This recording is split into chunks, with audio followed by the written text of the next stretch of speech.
Olá pessoal, tudo bem? O meu nome é Felipe Cardoso, eu sou advogado e hoje é véspera de audiência. Eu quero conversar com vocês alguns pontos fundamentais na minha visão como advogado que você tem que proceder antes da data da audiência. Pode ser até mesmo no dia, caso você tenha tempo de fazer essas revisões.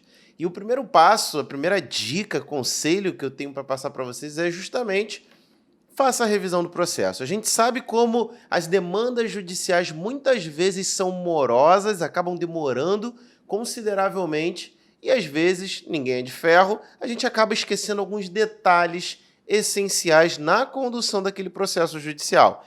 Então, verifica lá novamente a petição inicial, os pedidos, verifica a contestação, as manifestações, os documentos acostados no processo. Se for uma audiência que você vai ter que fazer a inquirição de testemunhas ou até mesmo das partes do processo, autor e réu, revise as perguntas, os quesitos ali que você vai fazer para as partes no ato da audiência, reveja com as testemunhas, justamente para verificar também se as partes elas se recordam e faça ou então peça para ela fazer um exercício para se relembrar ali dos fatos que originaram aquela demanda judicial. Isso porque muitas vezes a gente leva uma testemunha e ela simplesmente chega lá e fala: eu não me recordo, não lembro, e acaba não ajudando em nada. Coisa que se ela simplesmente parasse um pouquinho, forçasse um pouquinho mais na memória, provavelmente ela iria se recordar. Então é muito importante fazer esse tipo de revisão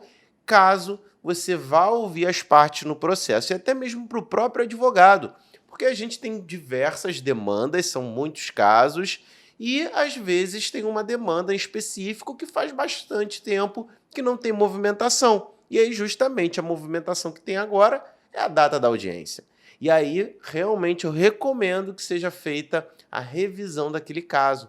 É importante também você verificar quem é o juiz, né? É interessante você conhecer, e eu digo aqui não só para uma audiência, mas para todo um processo em si. Existe um ditado que a gente costuma reproduzir, que o bom advogado conhece a lei, o excelente conhece o juiz. E pessoal, eu tenho para dizer para vocês que realmente conhecer o juiz ou o cartório faz total diferença na condução de um processo judicial. Existem vários cartórios judiciais onde o processo ele tramita de um jeito. Existem juízes que acabam por decidir de uma certa maneira.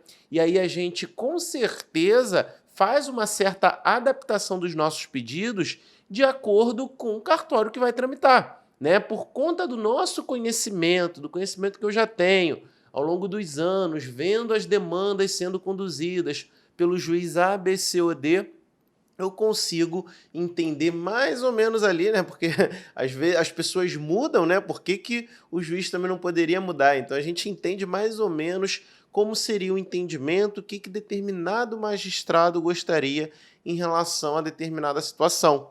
Outro ponto muito importante, pessoal, que se você tiver a oitiva de testemunhas, procure ver se a outra parte já rolou alguma testemunha, procure ter uma lista ali de possíveis testemunhas que a parte pode convocar, principalmente se ela tem algum grau de parentesco. E aí eu digo agora dentro da esfera trabalhista, por exemplo, eu já tive uma experiência onde eu verifiquei ali que uma parte era testemunha e essa parte já tinha ingressado com uma ação judicial contra o meu cliente, ou seja, para testemunha seria de grande importância que aquele caso fosse julgado procedente, né? Porque geraria um precedente, né? Uma decisão parecida para o caso dela.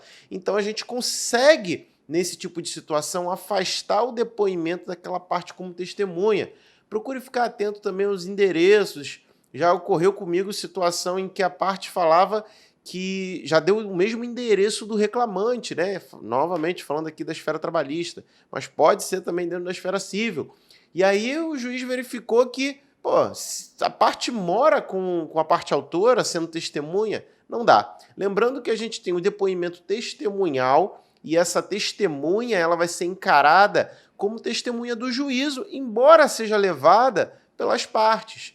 O que eu quero dizer com isso é que a testemunha não deve ser encarada como testemunha do autor e do réu. Isso porque, dentro de um procedimento judicial, o magistrado vai utilizar aquele depoimento para atingir ali a verdade real.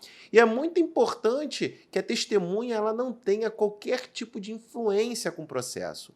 A testemunha seria o ideal que ela não tenha a vontade que aquele processo seja julgado procedente ou improcedente. O ideal é que seja uma pessoa totalmente ali alheia, que não tenha nenhum tipo de emocional vinculado entre as partes.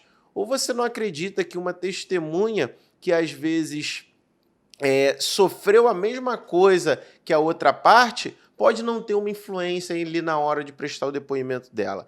Então essas questões, inclusive os magistrados, geralmente eles questionam as testemunhas no início da oitiva delas. Você tem algum interesse no processo? Você conhece a parte que te convidou a vir prestar o depoimento? Você é amigo? É familiar? Né? Lembrando aqui que caso essa parte, né, essa possível testemunha, tenha algum vínculo de amizade, frequente a casa, ou então seja um familiar, que ainda assim ela poderá ser ouvida em juízo.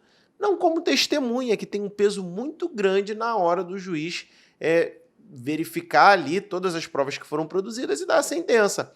Ela pode ser ouvida ali simplesmente como um ouvinte, né, um informante. Ela vai ser rebaixada da categoria de testemunha para informante, para ouvinte, como uma pessoa ali que está relatando o que ela sabe da situação, não devendo ter o mesmo peso que um depoimento testemunhal. Então, se eu tenho que dar um conselho para vocês, eu acho que o principal, pessoal, a gente está aqui em prévias, né? Vou me resumir aqui nesse vídeo justamente para a gente continuar o nosso resumo da audiência de amanhã.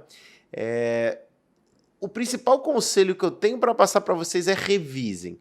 Façam a revisão dos autos, do nome das partes. Às vezes a gente não lembra o nome da parte contrária, do cliente é mais fácil lembrar, né? Mas às vezes a gente não lembra. E essa situação se agrava muito quando a gente fala de grandes escritórios que o processo acaba sendo conduzido às vezes por um funcionário, depois por outro, e realmente fica difícil, né? A gente tem que ser sincero aqui.